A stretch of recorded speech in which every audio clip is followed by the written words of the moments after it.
Hi, my name is Angel. Welcome back to my channel and happy first day of Winterween. If you don't know what Winterween is, this is a readathon that is hosted by Gabby Reads. She does Summerween and Winterween, and the whole goal is to bring in the Halloween kind of fall vibes into a different season with your reading. It's a really fun readathon. I try to participate every time it comes around. I don't think I've ever participated in a Winterween before, but I know I've done multiple Summerween readathons, so I'm really excited to be able to participate in Winterween this year. So today is the first day that kicks off the readathon, and then it goes all the way until January 16th, I believe. Each time there is a readathon, we get a list of prompts in order to choose our reads and check off things throughout the readathon. So I figured, why not kick it off telling you guys my TBR and what I chose for each prompt. So one of the things that is always constant with this readathon is to read a book in the dark or read a book at night. This one is not necessarily one that you have to choose a specific book for, but just kind of a goal or an action to do. So we're gonna skip that and go on to number 2, which is to read a horror or thriller.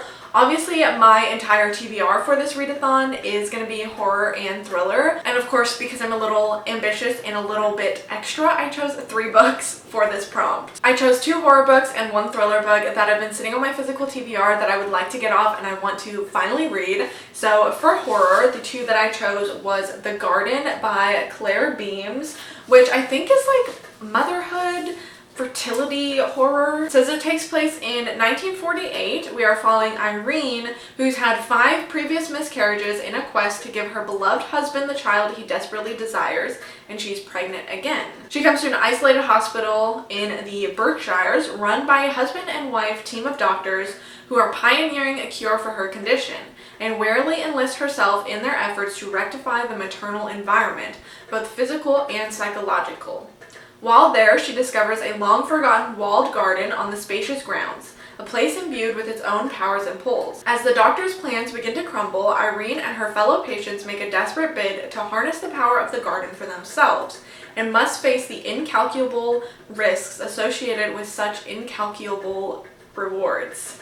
That's a hard word to say twice. So it sounds like it's going to have a lot to say about womanhood and motherhood and bodily autonomy and pregnancy and fertility, and it's also going to have these weird vibes. It kind of is making me think of A Cure for Wellness or something like Rouge maybe, where there is just this weird facility that they say is supposed to help you but clearly is not really helping you, and I'm intrigued. The next horror that I would like to tick off for this is The Honeys by Ryan Lasala. I believe this is YA, but it sounds really interesting, so I'm really excited to read this one. Mars has always been the lesser twin, the shadow to his sister Caroline's radiance. But when Caroline dies under horrific circumstances, Mars is propelled to learn all he can about his once inseparable sister who'd grown tragically distant. Mars's gender fluidity means he's often excluded from the traditions and expectations of his politically connected family. This includes attendance at the prestigious Aspen Conservancy Summer Academy, where his sister poured so much of her time. But with his grief still fresh, he insists on attending in her place. So it says once he goes, he seeks out his sister's old friends, which is a group of girls dubbed the Honeys, named for their beehives they maintain behind the cabin. They're beautiful and terrifying, and Mars is certain they're connected to Caroline's death. But the longer he stays at Aspen, the more the sweet mountain breeze gives way to hints of decay. Mars's memories begin to falter, bleached beneath the relentless summer sun. Something is hunting him in broad daylight, toying with his mind. Something is hunting him in broad daylight, toying with his mind. If Mars can't find it soon, it will eat him alive. Which sounds really interesting, really weird. It also says it's the, what is it? Aspen Conservancy Summer Academy, and I don't know if that's just the name or if it actually takes place in Aspen, which, fun fact, Aspen is one of my favorite places in the whole entire world, so that would be really cool if it did take place in Aspen, but I'm not totally sure. And the thriller that I picked, because it's been sitting on my TBR for way too long, is A Good Marriage by Kimberly McCreight. I think I sort of know what the synopsis is, but I'm not entirely sure. Lizzie is working late when she gets the call. Grueling hours are standard at elite law firms like Young and Crane, but they'd be easier to swallow if Lizzie was there voluntarily.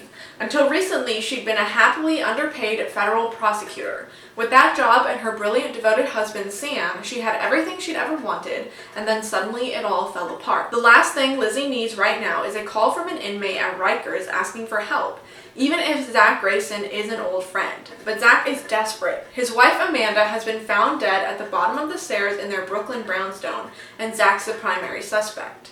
As Lizzie is drawn into the dark heart of the idyllic Park Slope, she learns that Zach and Amanda weren't what they seemed, and that their friends, a close-knit group of fellow parents at the exclusive Brooklyn Country Day School, may be protecting troubling secrets of their own.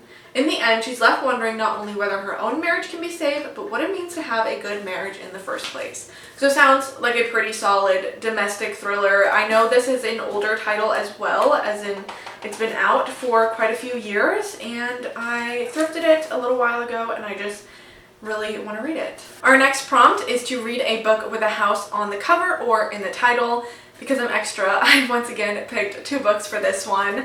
First, we have The Last Housewife by Ashley Winstead. The house is in the title, so it counts, right?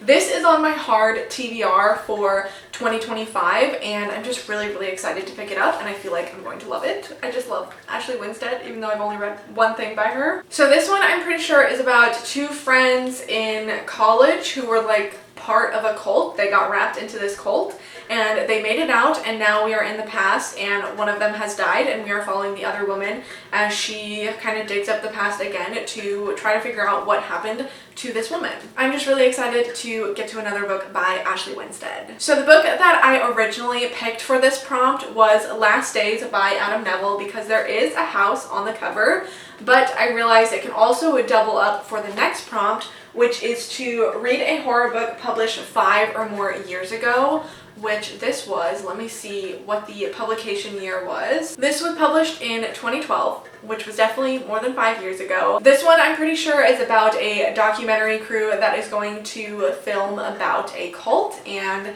they get involved in some shady things and their lives get threatened, I'm sure. I've enjoyed Adam Neville before, and I'm really excited to pick this one up because I feel like this one is one that a lot of readers really, really enjoy. And our last prompt is to read a novella, manga, or listen to a spooky audiobook. So I wanted to choose a novella, but I didn't have any novellas on my physical TBR, so I decided to pick one that I've been meaning to read for a while, and that is Along the River of Flesh by Christopher Triana, which is the sequel to Gone to See the Riverman, which is a book that has stuck in my mind since I read it because it's nasty and brutal and very disturbing.